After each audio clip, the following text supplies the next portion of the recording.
দোস্ত, তোর কাছে কি মন ভালো করার বড়ি আছে? কাহা তোর মনের ভিতরে কি হয়েছে দোস্ত? আজকে না আমার মন ভালো না। দোস্ত, আমার কাছে মন ভালো করার বড়ি আছে, কিন্তু কিন্তু কি দোস্ত, তাড়াতাড়ি বল।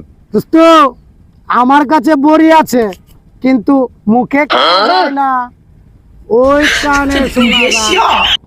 দোস্ত, কানে শুনলে কি আমার মন ভালো হবে?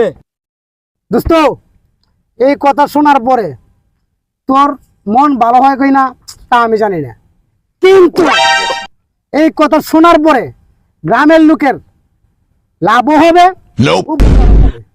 কি কর সেটা? তাও শোনা, আমি শুনতে আজে আছি।